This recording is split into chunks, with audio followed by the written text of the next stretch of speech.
오늘 우리에게 주시는 말씀은 구약성경 사무엘상 11장 9절부터 15절까지 말씀입니다.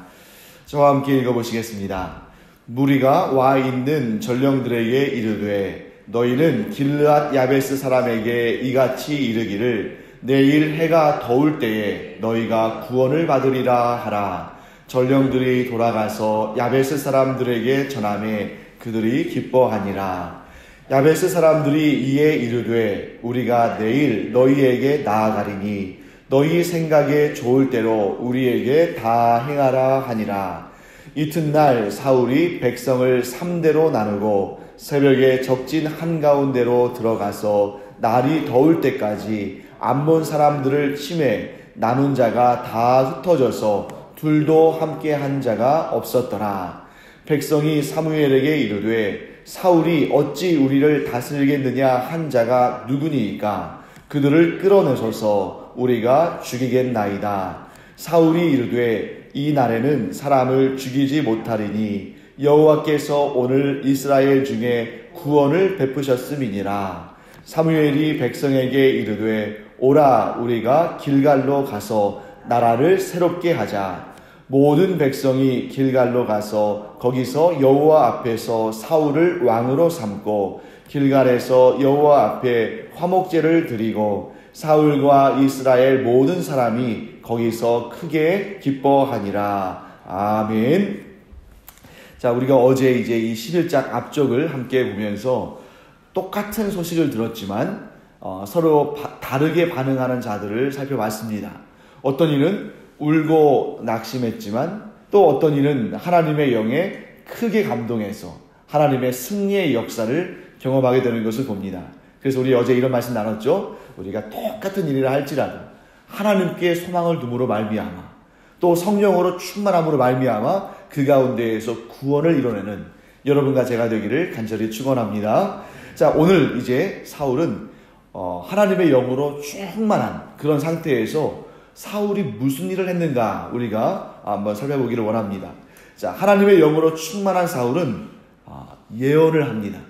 자, 우리가 이전에 하나님께서 사울에게 하나님의 영으로 충만하게 하셔서 그 선지자들의 무리 가운데에서 예언을 하면서 산에서 내려오는 그런 모습을 봤죠. 그런데 그때는 사울이 어떤 내용의 예언을 했는지 기록되어 있지 않습니다. 아마도 이 선지자들의 무리 가운데 이 사울과 함께 했던 그 무리의 선지자들은 사울이 무슨 말로 예언했는지를 들었겠지만 그 말이 그 내용이 알려져 있지 않죠. 하지만 여러분과 제가 오늘 읽은 이 본문 가운데에서는 사울이 하나님의 영으로 충만한 가운데 어떤 예언을 했는지를 우리가 선명히 알 수 있습니다. 그 내용이 뭐냐면 9절 말씀 보시면 이렇게 되어 있죠. 자, 너희는 길르앗 야베스 사람에게 이같이 이르라 한 다음에 뭐라고 말하냐면 내일 해가 더울 때에 너희가 구원을 받으리라. 여러분, 이것은 사울 자신이 자신의 능력과 자신의 계획을 설명한 것이 아닙니다. 우리가 바로 앞에서도 사울이 얼마나 자신 없어 하고 얼마나 또 신중하고 또 자기가 이 이스라엘 지파 중에서 가장 작은 베냐민 지파 가운데 있고 그 베냐민 지파 가운데서도 가장 작은 기스 가정의 사람이라는 것을 번번이 얘기하는 것을 봤죠. 그러니까 우리가 볼 때 이 내용은 사울 개인적인 그러한 인품이나 성격이나 그의 어떤 자신감 없는 모습이나 이런 가운데서는 나올래야 나올 수 없는 말입니다. 오직 하나님의 영이 충만히 임하니까 사울이 어떻게? 자, 내일 해가 더울 때에 너희가 구원을 받으리라고 담대하게 선포하는 것을 봅니다. 이것은 정말 하나님께서 주신 예언이죠. 그러면 여러분과 저는 예언을 할 수 있는 사람입니까? 할 수 없는 사람입니까? 흔히 많은 사람들이 예언은 구약의 선지자들이나 혹은 신약의 사도들이나 혹은 조금 더 확장하면 오늘날 이 시대의 목사님들이나 말씀을 선포하는 그런 직분을 맡은 사람들이나 예언하는 것이지 우리는 예언과는 거리가 멀다라고 생각하기 쉬운데 사도 바울의 가르침을 잘 한번 기억해 보세요. 이 고린도 교회에 서로 사람들이 다양한 은사들을 놓고 이렇게 서로 네 은사가 크다, 내 은사가 크다 이렇게 서로 다툴 때에 특별히 거기에서 문제가 됐던 은사 중에 하나가 뭐냐면 방언의 은사였습니다. 왜냐하면 대부분의 은사들은 조용조용한 가운데 은사가 있는지 없는지도 모르게 이런 섬김을 통해서 드러나는데 이 방언의 은사는 굉장히 눈에 띄고 귀에 들리는 거잖아요. 그래서 사람들이 이 방언을 가지고 이 방언을 할 수 있는 사람들은 영적으로 훌륭한 사람들이고 못하는 사람들은 뭔가 문제가 있는 것처럼 여기고 이러니까 사도 바울이 뭐라고 말하냐면 나는 너희들이 은사를 많이 하나님께로부터 받기를 원한다. 그런데 방언의 은사보다는 무슨 은사를? 예언의 은사를 받도록 해라 라고 말하는 것을 보게 됩니다. 그때 그 예언의 은사를 받기를 원한다고 말했던 그 대상들은 사도들이 아니죠. 고린도 교회의 성도들입니다. 그러므로 저도 그 말씀을 힘입어서 여러분에게 이렇게 축복하기를 원합니다. 여러분들이 방언의 은사를 비롯해서 다양한 은사들을 얻기를 간절히 축원합니다. 그러나 하나님께 여러분들이 예언의 은사를 구하시기를 바라며 또한 하나님께서 여러분들에게 예언의 은사를 주시기를 간절히 축복합니다.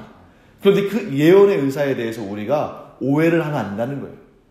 예언은 미래를 점치는 일이 아닙니다. 미래를 점치는 것들은 그런 것은 이제 점장이들이 하는 일이죠. 물론 하나님께서 우리에게 미래에 어떤 일이 일어날지를 알려주시는 그런 경우들이 있습니다. 그것도 예언에 속하는 것이죠.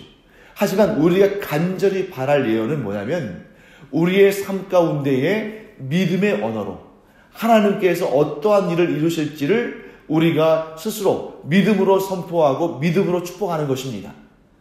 그러므로 여기에서 지금 이 사울이 한 얘기는 한편으로는 하나님께서 주신 그러한 장차 이루실 일에 대한 선명한 예언임과 동시에 그런 기능이 있죠.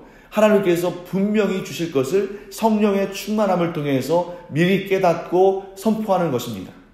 또한 동시에 무엇입니까? 하나님께서 우리와 함께 하실 것이라는 그 확실한 믿음을 가지고 축복의 말로 선포하는 것이기도 합니다. 그러니까 지금 내일 해가 더울 때에 너희가 구원을 받으리라. 이 말씀 가운데는 두 가지 성격이 있는 거죠. 하나님께서 사울에게 하나님의 영으로 충만케 하셔서 미래의 일을 말씀하게 하신 것과 또한 지금 낙심하고 낙담 가운데 있는 그 길르앗 야베스 사람들에게 믿음을 가지고 축복을 한 것입니다. 그래서 우리는 이 가운데 이 두 가지의 이런 훌륭한 하나님께서 사용하시는 방법이 있었다 하는 것을 알게 되면서 우리의 삶 가운데도 믿음으로 축복하는 그런 은혜가 있기를 간절히 축원합니다. 그래서 우리가 이 이전에 사무엘에 대해서 우리가 봤었잖아요. 사무엘에 대해서 뭐라고 설명되어 있었냐면 그의 입에서 나온 말이 하나도 땅에 떨어짐이 없이 다 응했다. 다 이루어졌다. 이 말씀을 우리가 본 적이 있습니다. 그러면서 제가 무슨 말씀을 드렸냐면 경건한 사람에게는 하나님께서 은혜를 주시는데 그 은혜가 뭐냐면 경건한 사람이 한 그 축복의 말을 하나님께서 다 들으시고 응답하신다. 그러므로 여러분과 제가 하나님 앞에 경건한 자로 서면 경건하게 하나님을 섬기고 경건하게 하나님의 말씀을 받아들이고 경건하게 하나님의 말씀대로 살아가면 하나님께서 우리의 입에서 나오는 모든 축복의 말을 하나님께서 들으시고 응답하실 줄 믿습니다. 그러므로 여러분과 저는 믿음으로 하나님의 능력을 힘입어서 축복하고 그 축복의 열매를 보는 여러분과 제가 되기를 간절히 축원합니다. 자, 그렇게 했더니 야베스 사람들이 그 이야기를 듣고 어떻게 했습니까? 기뻐했다.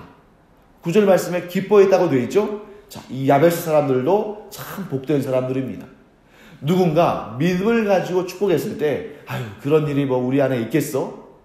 자, 봐. 이 암몬 사람 나하스가 얼마나 강한데 말로는 누가 그런 말을 못해? 하고 그 말씀을 그 축복의 말을 내 것으로 받아들이지 않을 수도 있어요. 하지만 여기에서 저는 어떤 모습을 보냐면 이 야베스 사람들의 모습에서 한나의 모습을 봅니다. 여러분 한나가 이 사무엘상 시작할 때 한나가 어떻게 했었죠? 자식이 없어서 아들이 없어서 그저 그 성막에서 이 입만 소리를 미처 다 내지도 못하고 입만 벌리면서 기도하는 모습을 볼 때 엘리가 이 한나가 술이 취했나? 이런 생각을 가지고 술을 끊어라, 포도주를 끊어라. 그러니까 이제 한나가 자기의 마음을 토로하죠. 그때 엘리가 그에게 하나님께서 너의 기도에 응답하시기를 원한다 라고 축복을 했을 때에 한나가 어떻게 했습니까? 야, 말로는 누가 못해? 내가 지금까지 기도를 안 해서 자식을 못 얻었나? 이렇게 말하지 않고 믿음으로 엘리의 축복을 받아들였습니다. 그리고 다시는 얼굴에 수색이 없이 기쁜 마음을 가졌죠. 그때 하나님께서 그 한나의 믿음으로 반응하는 모습을 보시고 이 귀한 아들 사무엘을 주신 것을 봅니다.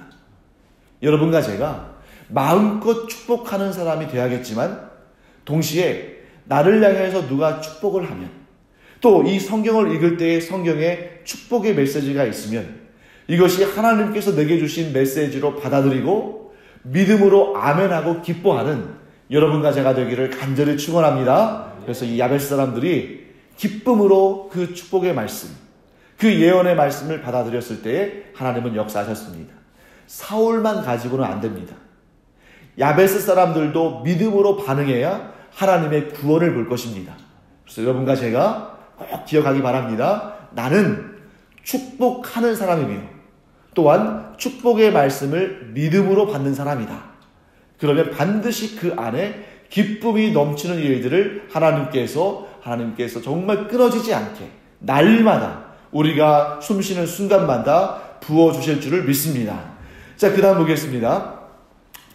그래서 이제 기쁨의 소식이 전달되어지고 그 다음에 이제 사울이 이스라엘 백성들을 모아서 전쟁을 하러 나갑니다. 그래서 3대로 나눠서 새벽부터 한낮까지 이 암몬 족속을 쳤죠. 날이 더울 때에 너희가 구원을 받으리라. 이 말씀은 정말 큰 믿음의 말씀이에요. 왜냐하면 지금 사울이 3대로 나눠서 암몬 사람들을 쳤을 때에 새벽부터 시작했죠. 아마 이 시간쯤 되었을 겁니다. 그렇죠? 새벽부터니까 이 시간쯤 되어서 한낮 더울 때는 점심에 한낮에 가장 햇볕이 뜨거울 시간입니다.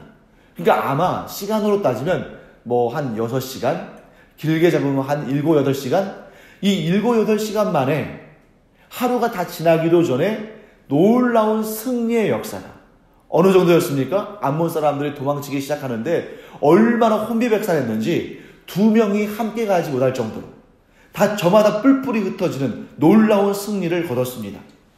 사울의 예언과 축복이 이루어진 것이죠. 자, 그때 사울은 명확하게 이런 깨달음을 얻었을 것입니다.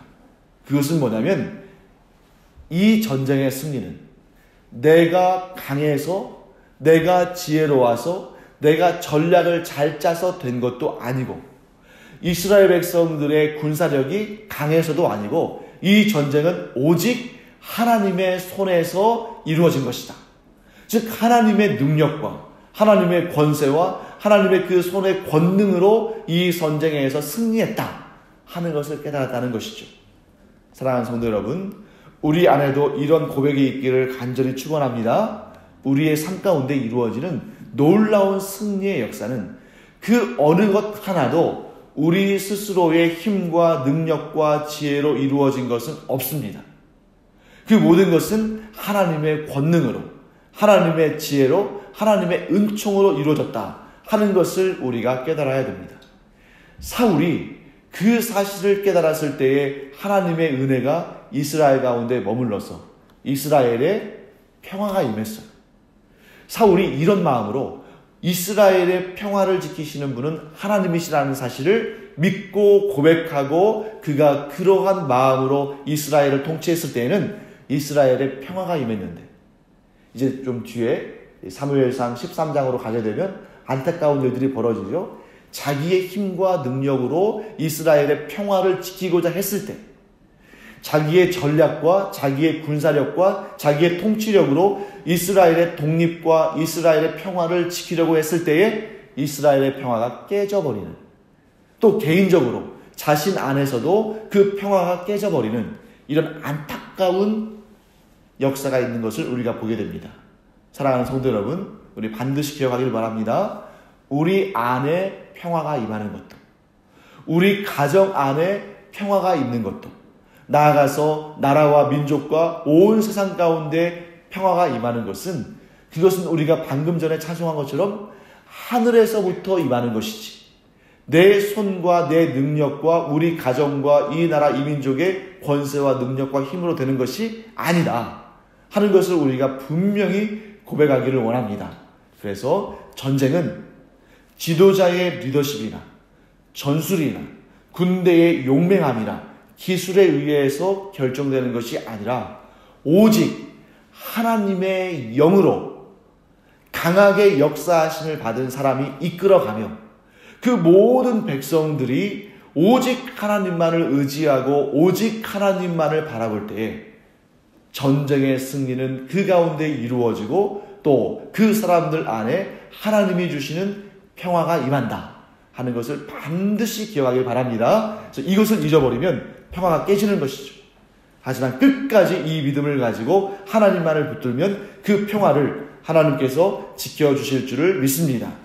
자, 그 다음에 이제 대승리의 역사가 있은 다음에 어떤 일이 있냐면 사울이 이제 배척을 당했었잖아요. 그러니까 이제 사람들이 과거에 그 일들을 기억하면서 사무엘에게 가가지고 사울이 우리를 구원하지 못할 것이라고 말했던 사람이 누굽니까? 그들을 끄집어내서 우리가 그들을 죽일 것입니다 라고 말합니다. 그때에 사울이 뭐라고 말하죠?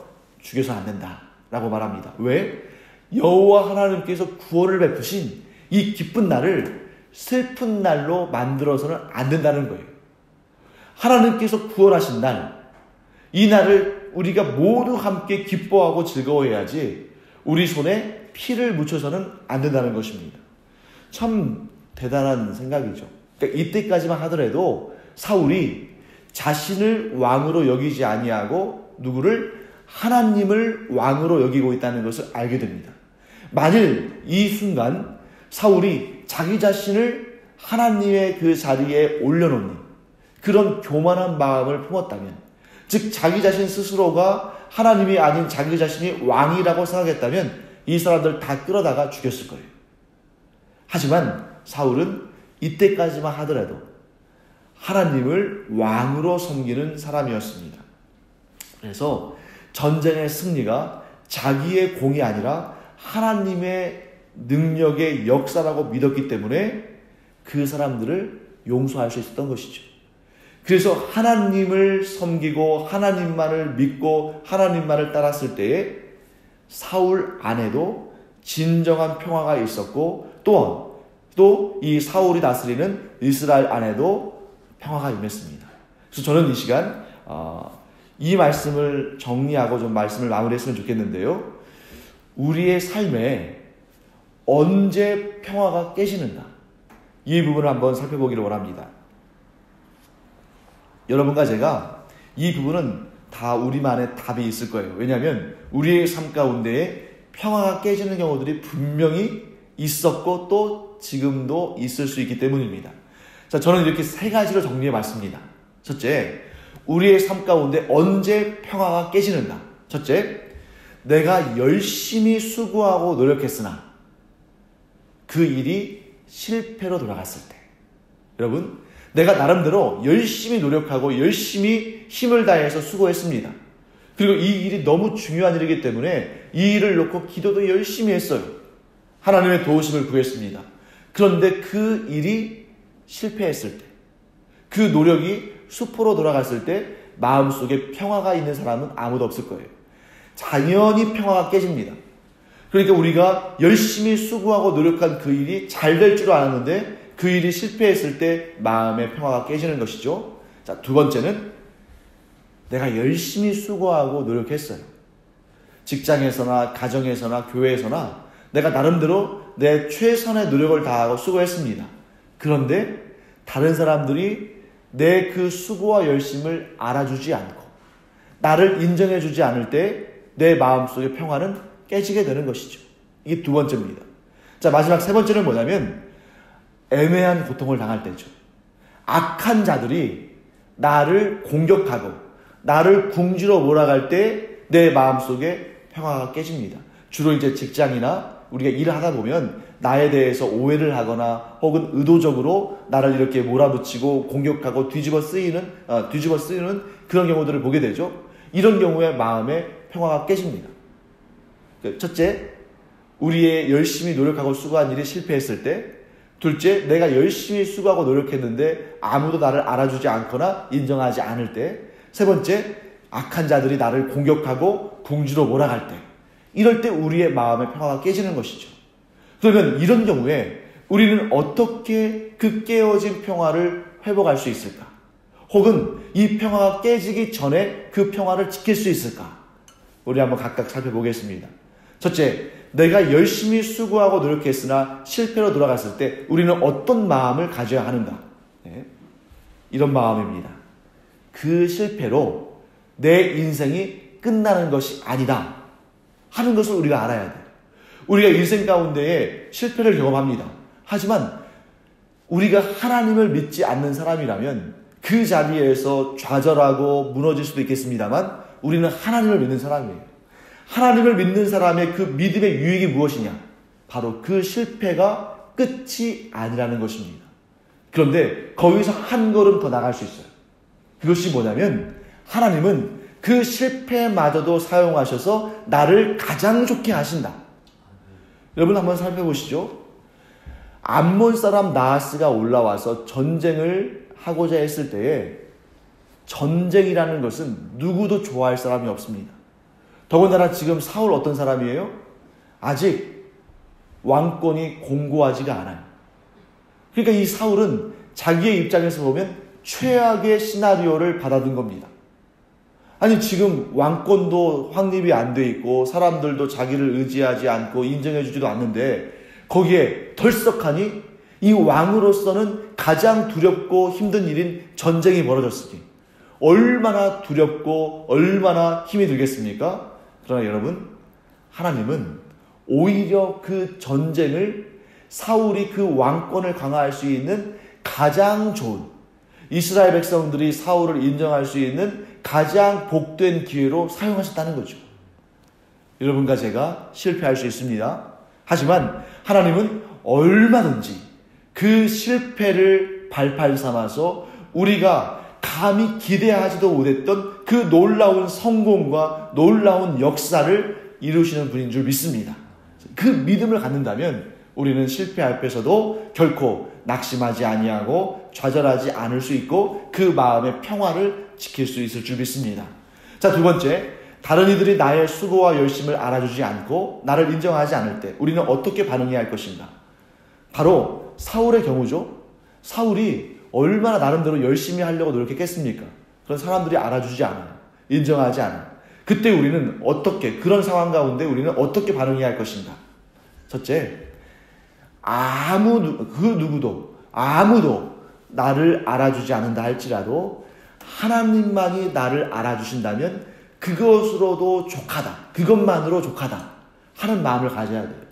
이 세상에 그 누구도 나를 인정하지 않고 나를 알아주지 않는다 할지라도 오직 하나님만이 나를 알아주신다면 나는 그것만으로도 족하다.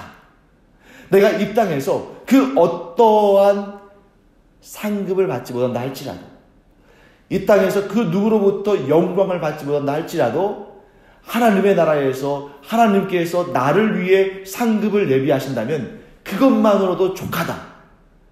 이게 바로 사도 바울이 가졌던 마음입니다.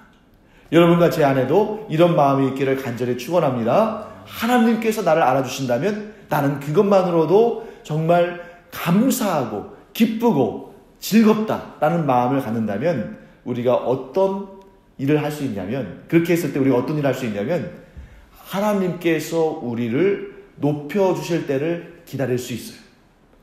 그런데 내가 어떻게 했든지 간에 사람에게 인정받고 세상에서 내 이름을 높이기를 원한다면 조바심이 나서 기다리지를 못하는 것입니다. 왜 사람들은 나를 알아주지 않을까? 왜 사람들은 나를 인정하지 않을까? 그 마음속에서 이제 천불이 나겠죠? 하지만 하나님의 때를 기다릴 수 있다면 우리는 그러한 상황 가운데서도, 즉 사람들이 나를 인정하지 않는 상황 가운데서도 마음의 평화를 지킬 수가 있습니다.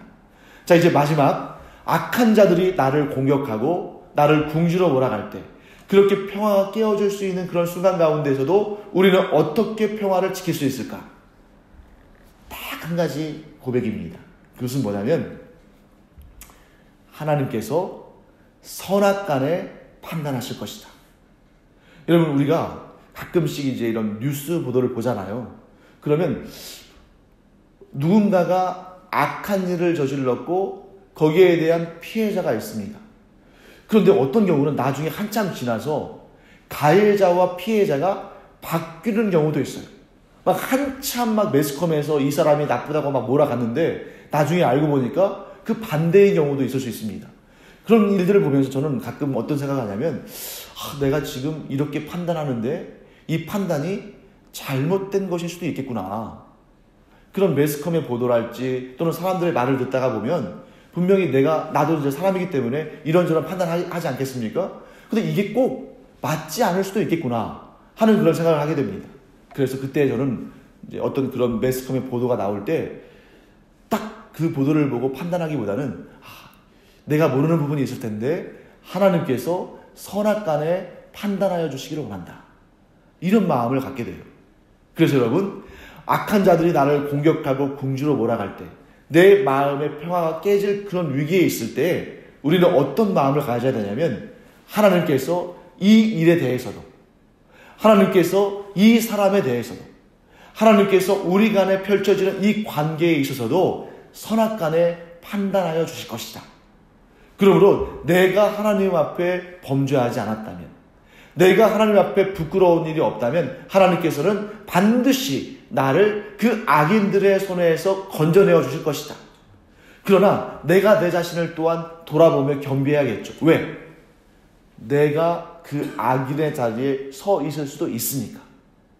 그러므로 여러분과 제가 어떤 평화가 깨질 만한 그런 상황 가운데 악한 자들이 나를 공격하고 궁지로 몰아갈 때 이렇게 생각하며 하나님을 기대하기 바랍니다. 그것은 뭐냐면 하나님께서 반드시 이 상황을 보고 계시며 하나님께서 선악간에 판단하셔서 하나님께서 의로운 자를 악인의 손에서 반드시 구원하실 것이다. 이 믿음을 가지고 평화를 지켜나가는 여러분과 제가 되기를 간절히 축원합니다. 기도하겠습니다. 하나님, 주님의 은혜를 감사드립니다. 저희들의 삶 가운데에 평화가 깨지는 경우들을 보게 됩니다. 하지만 주님, 저희들이 하나님을 의지함으로, 하나님을 믿고 신뢰함으로 선악간에 판단하셔서 의로운 자들을 구원하시고 악인들에게는 징벌을 내리시는 하나님을 믿음으로 말미암아 우리가 애매한 고난을 당할 때에도 또 그런 공격을 당할 때에도 우리 마음속에 하나님을 신뢰함으로 말미암아 얻는 평화를 저희들이 지켜낼 수 있도록 은혜 더하여 주시옵소서. 감사드리며 예수님의 이름으로 축복하며 기도합니다. 아멘. 이제는 우리 주 예수 그리스도의 은혜와 하나님 아버지의 놀라우신 사랑과 성령의 감동, 감화, 위로, 교통하심이 이 시간 오직 하나님만을 바라며 오직 하나님을 신뢰함으로 말미암아 마음속의 평화를 지켜내기를 원하는 주님의 사랑하시는 자녀들 위해 이제로부터 영원토록 함께 있을지어다. 아멘. 시간 우리 또 각자 간절한 마음으로 기도드릴 때에 하나님의 충만하신 은혜의 응답들을 얻으시기를 축원합니다. 기도하겠습니다.